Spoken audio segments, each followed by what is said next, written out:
Assalamualaikum warahmatullahi wabarakatuh. Halo semua, kembali lagi di channel Reder Manhwa. Kali ini Mimin akan melanjutkan sebuah komik yang bercerita tentang bangkitnya jiwa pedang legendaris terkuat.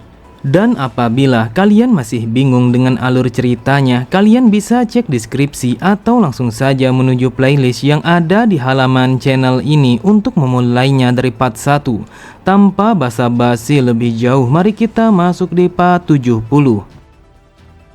Cerita dimulai. Ketika kabut sudah menghilang, mereka pun mulai berlayar melewati anak sungai untuk menuju wilayah Hunan. Sambil memperhatikan punggung tangannya, Wonwi bergumam, ada sebuah pepatah yang mengatakan bahwa hidup tidak akan pernah berjalan dengan sesuai harapanmu. Namun bukankah hal itu sangatlah kejam? Aku bahkan hampir tidak bisa lagi untuk memprediksi apa yang akan terjadi di masa depan nanti. Aku telah menggunakan tinjuan surgawi yang aku dapatkan dari catatan rahasia pedang abadi untuk bisa mengalahkan booster keempat yang seharusnya tidak bisa kukalahkan. Bahkan aku juga telah berhasil mengatasi sebuah masalah dengan mengumumkan kepada mereka bahwa aku adalah sang Blood Demon yang baru. Aku rasa kalau aku sudah gila karena aku tidak menyangka bahwa hal ini akan menghambatku. Di sampingnya, Sodam bertanya kepada Wonwi apakah ia telah memiliki rencana lain sampai-sampai ia telah berkata yang seperti itu. Wonwi pun berkata, rencanaku adalah mengirimkan pedang Blood Demon ini kepada Hayon agar ia bisa menjadi sang penerus selanjutnya. Lalu aku akan memanfaatkan pencapaian itu untuk mendapatkan sebuah otoritas di dalam kultus Blood. Kemudian aku pun akan keluar dari kultus ini dan menjadi seorang yang bebas. Bahkan aku yakin kalau aku akan mendapatkan sebuah keringanan akan hal itu. Akan tetapi sepertinya harapanku telah berakhir dengan sia-sia. Kalau situasinya sudah menjadi seperti ini, aku yakin bukan hanya akan menjadi musuh Yehyang, akan tetapi aku juga akan menjadi musuh Hayon. Namun tanpa Wonwi sadari, Samayung telah berada di sampingnya sembari berkata, "Wonwi, apa yang telah kau pikirkan?" Sontak Wonwi sangatlah terkejut karena ia sama sekali tidak bisa menyadari akan kehadiran Samayung yang datang secara tiba-tiba seperti itu. Melihat reaksi Wonwi, Samayung berkata, apa yang membuatmu menjadi ketakutan seperti itu? Apakah aku terlihat begitu menyeramkan sampai-sampai kau begitu takut kepadaku? Di sampingnya, Sodam berkata, Samayung, asal kau tahu kalau bajingan ini telah memikirkan wanita lain. Namun Wonwi sama sekali tidak menghiraukan ocehan Sodam. Lalu ia berkata, aku hanya berpikir tentang masalah ini sampai-sampai aku tidak bisa menyadari kehadiranmu. Tetapi yang aku perhatikan sepertinya suasana hatimu sangatlah bagus. Sambil tersenyum, Samayung berkata, hari ini aku begitu bahagia karena aku telah berhasil mendominasi sesuatu yang aku inginkan tanpa harus berusaha untuk mendapatkannya. Saat mendengar Wonwi yang mencoba memahami dengan apa yang diucapkan oleh Samayung, Sodam pun berkata, apakah kau bodoh? Kau sudah mengumumkan kepada mereka semua kalau kau adalah sang Blood Demon yang baru. Oleh sebab itu, sudah pasti kalau kedua gadis itu tidak akan pernah lagi menyukaimu. Aku yakin kalau mereka akan mencoba untuk menindasmu karena kau telah mengambil sesuatu yang seharusnya akan menjadi milik mereka. Jujur saja, aku sangat kasihan kepadamu karena kau saat ini telah terjebak di dalam sebuah masalah yang begitu besar. Terlihat Wonwi langsung berkeringat dingin ketika Samayung yang bertanya apakah Wonwi merasa gugup saat duduk bersamanya. Dengan nada yang terbata-bata, Wonwi mengatakan kalau dia sama sekali tidak gugup. Dengan tatapan mata yang penuh percaya diri, Samayung kembali berkata, Wonwi, kau telah berbohong kepadaku karena aku telah mendengar kalau kau meneguk liur. Di saat itu, Wonwi merasakan betapa hangatnya nafas Samayung yang berada tepat di hadapannya. Wonwi pun berkata, itu hanyalah sebuah fenomena biologis yang sangat normal bagi manusia saat kita memiliki banyak liur di dalam mulut kita. Sambil menyentuh tangan Wonwi, Samayung kembali berkata, jika memang seperti itu, lantas kenapa di dalam mulutmu ada begitu banyak air liur, sedangkan aku bukanlah sebuah makanan yang bisa menggodamu? Jadi kenapa kau berliur seperti itu ketika kau melihatku? Saat melihat Wonwi yang tidak menjawabnya, Samayung kembali berkata, aku rasa selama ini ayahku telah salah. Dia selalu saja mengatakan siapapun akan jatuh cinta kepadaku setiap aku menatap mereka seperti ini. Mendengar perkataan Samayung, Wonwi bergumam, apa yang dikatakan oleh ayahmu itu memanglah benar karena tidak ada satu orang pun yang tidak jatuh hati kepadamu. Akan tetapi ada satu hal yang sama sekali tidak dipikirkan oleh ayahmu. Mana mungkin ada seseorang yang berani untuk mendekatimu saat mereka mengetahui siapa sebenarnya ayahmu itu. Di sampingnya, Demon bertanya kepada Sodam apakah dia tahu siapa sebenarnya ayah wanita itu, sampai-sampai Wonwi menjadi setakut ini. Sodam pun mengatakan kalau ayah Samayung adalah salah satu dari 4 evil yang sangat mengerikan. Dengan kesalnya Demon berkata, "Dasar manusia bodoh, mengapa kau bisa menjadi setakut ini kepada orang yang lemah semacam itu?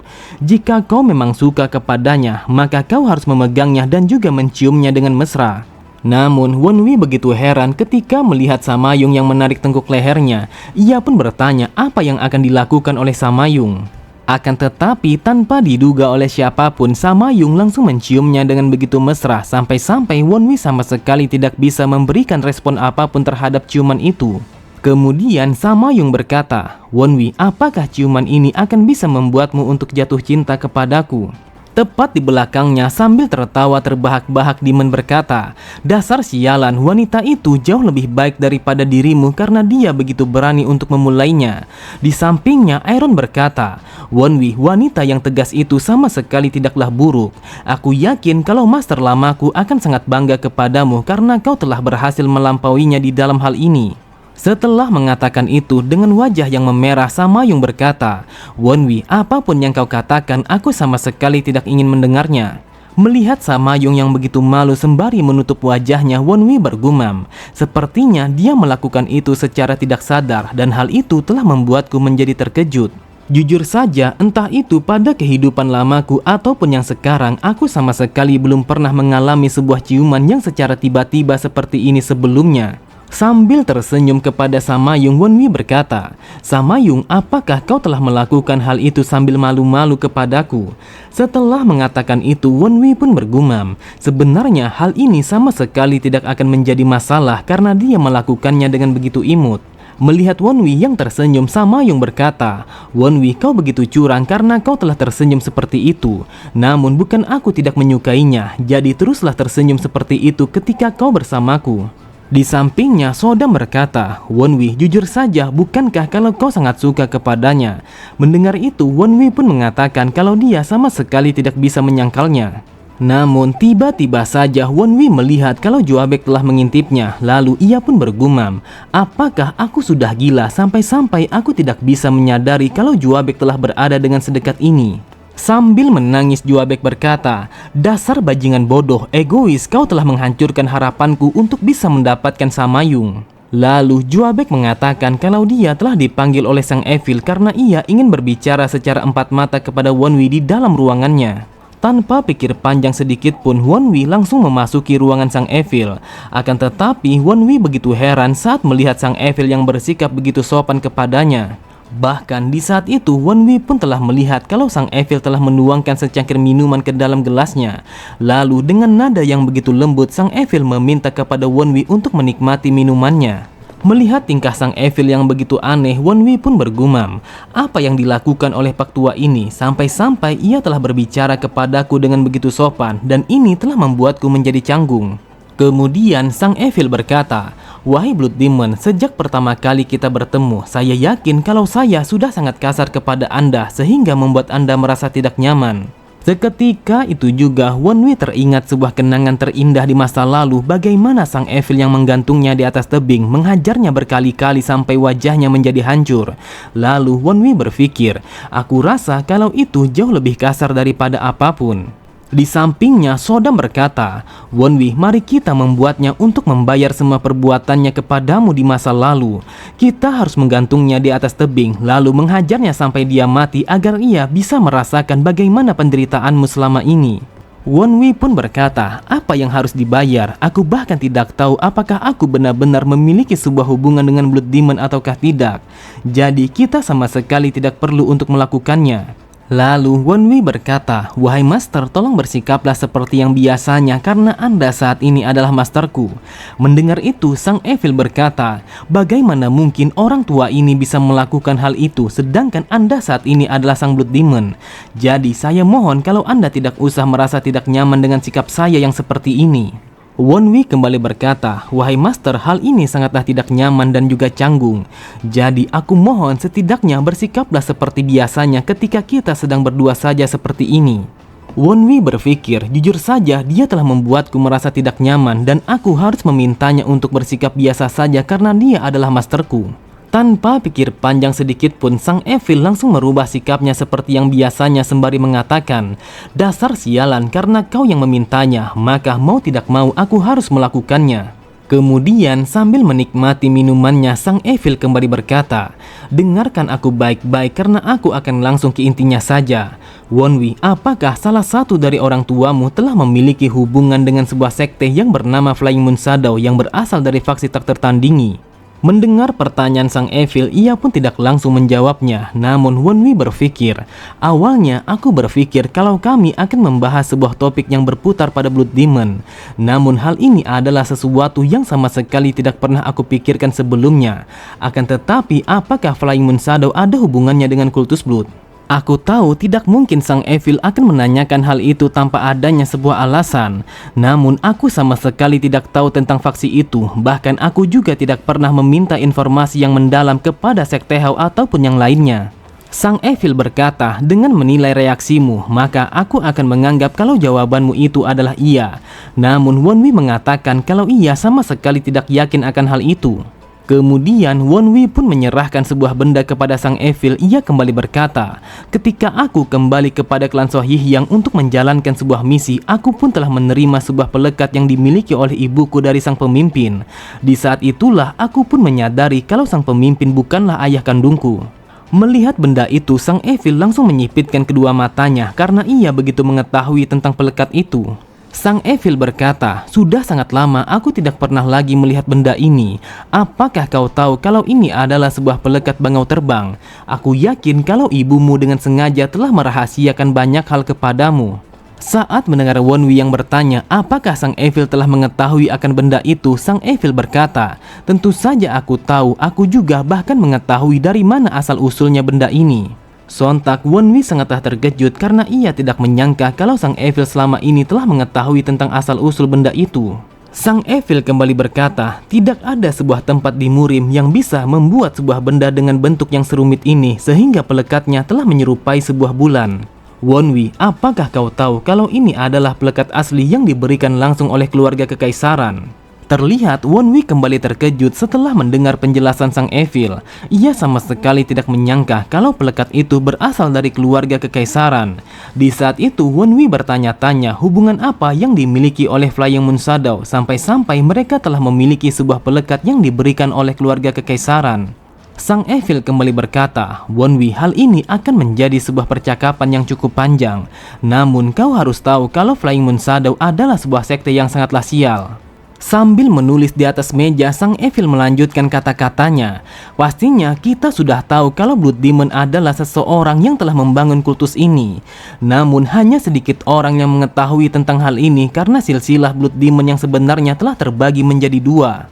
Sang Blood Demon telah memiliki dua orang anak yang bernama Big Chongang dan juga Big Jinwong. Akan tetapi yang telah menjadi Blood Demon kedua adalah putra kedua."